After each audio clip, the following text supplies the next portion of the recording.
We have all felt it, that white-hot, all-consuming fire that screams for revenge. It is, without a doubt, one of the most powerful and, let's be honest, destructive human emotions. But what if I told you that the greatest payback wasn't payback at all? In this explainer, we are diving deep into the incredible work of David Richo to show you exactly how to take that fiery energy and transform it into real, personal power and ultimately freedom. Come on, of course you have. We've all been there. You're lying in bed, it's 2 in the morning, the argument was hours ago, and then bam, it hits you. The perfect, witty, absolutely crushing thing you should have said. That feeling, that itch to get even, to land that final punch and take your power back? Well, that's not just you. That's a feeling that is wired deep, deep into our human DNA.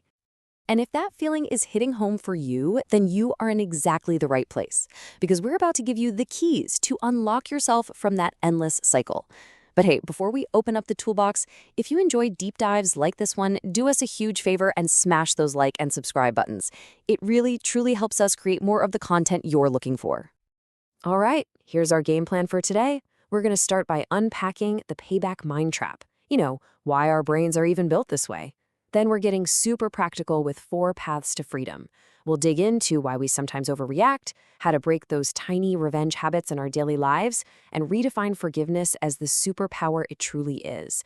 And finally, we'll wrap it all up by choosing freedom over revenge. Let's do this. Okay, first things first, let's get under the hood and understand the machinery here. This desire for revenge isn't some moral failing you have. Nope. It's an ancient, deeply rooted piece of our human programming, and we've got to understand it before we can even think about overriding it.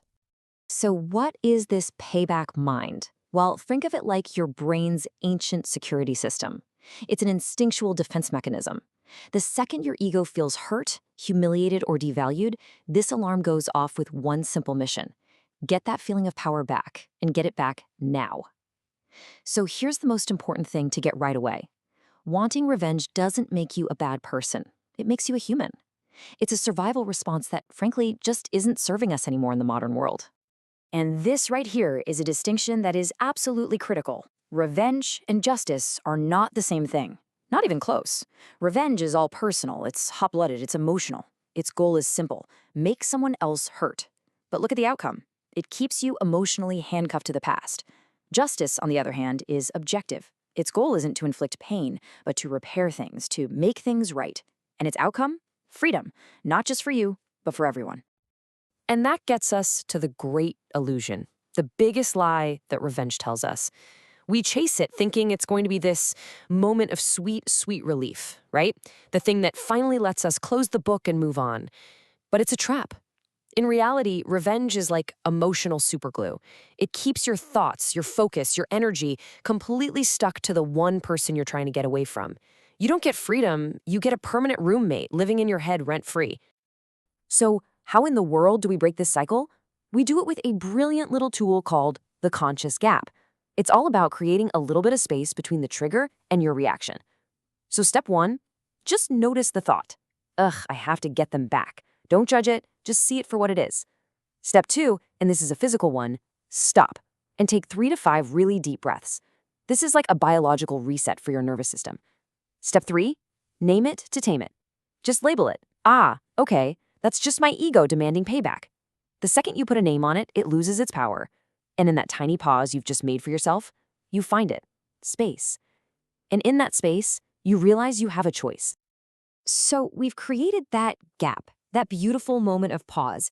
Now what? What do we actually do in that space? Well, this next section is your toolkit. We're going to explore 4 really powerful paths you can choose to walk down instead of falling right back into that revenge trap.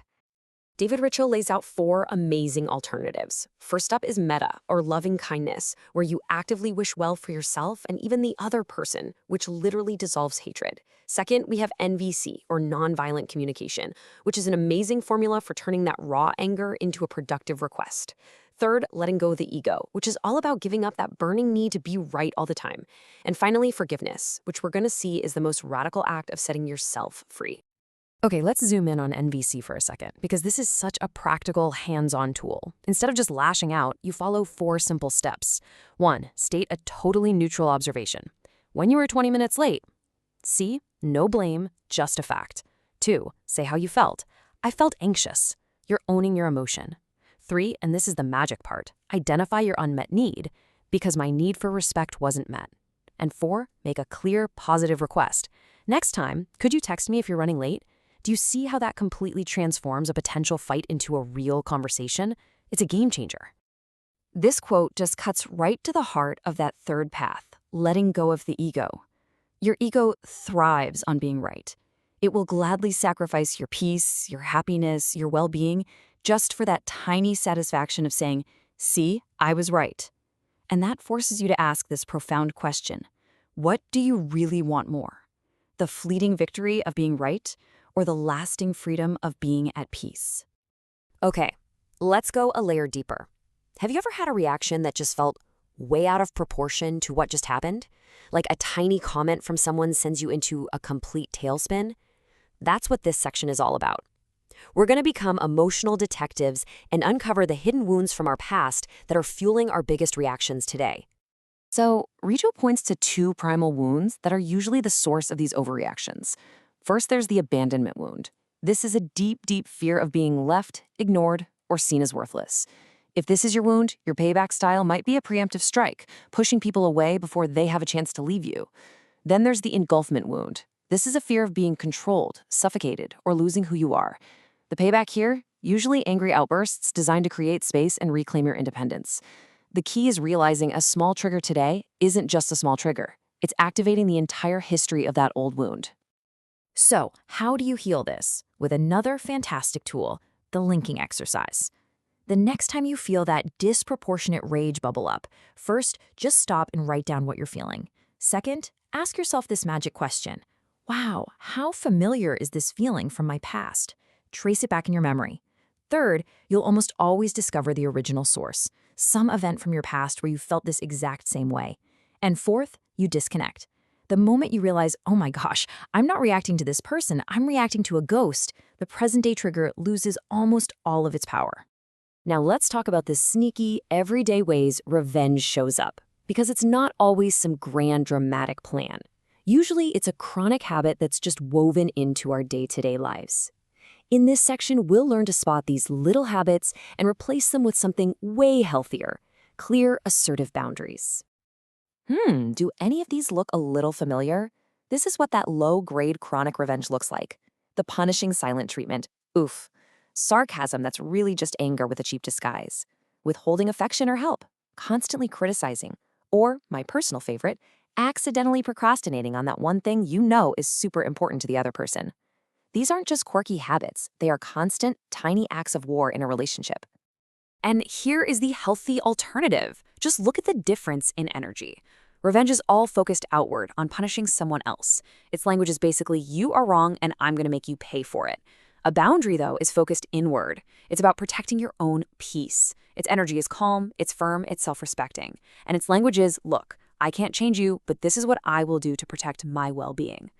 One is an act of aggression. The other is the ultimate act of self-care. All right, it's time to tackle the big one. Forgiveness. I know, for a lot of us, that word just sounds like weakness. It sounds like you're letting someone off the hook. But we are about to completely reframe this. We're going to see forgiveness not as a gift to the person who hurt you, but as the ultimate act of taking back your own power. This slide is so important. Let's be crystal clear about what forgiveness is and what it is not. Forgiveness is an act for yourself. It is releasing the hope that you could somehow have a better past. It's about reclaiming your power over your present. It is not a gift you give to the person who hurt you. It is not forgetting what happened or saying it was okay. And this last one is the most crucial. It is not reconciliation. You can 100% forgive someone and still decide that it's healthiest for you to never see or speak to them again. So, how do we actually get there? Well, it's a journey and it has 3 stages. First, you have to acknowledge the rage. You can't let go of a feeling you're pretending you don't have. You have to own the anger and the hurt without any judgment. The second stage, this is the hardest one for most of us. You have to release the hope. You have to let go of the wish that the past could have been different. It can't. And only when you truly accept that can you move to stage 3. You consciously choose to release the burden. Not for them, for you. Because you've decided you just don't want to carry that heavy weight anymore. We're here, the final and most profound part of this whole journey. We've seen the trap, we've collected the tools, We've started to heal the wounds. Now, we bring it all together into a whole new way of being, a way where choosing not to strike back isn't weakness, but is actually the ultimate expression of your personal power and your freedom. Richo tells us that this ultimate freedom is built on 4 pillars. First, acceptance, just a deep understanding that pain is a part of life. Second, compassion, the ability to see the person who hurt you as also being in pain, which dissolves the need for revenge. Third, the power of silence, using that conscious gap we've talked about to connect with your best self. And finally, returning to the true self, making your choices from your authentic, whole self, not from that small, wounded ego.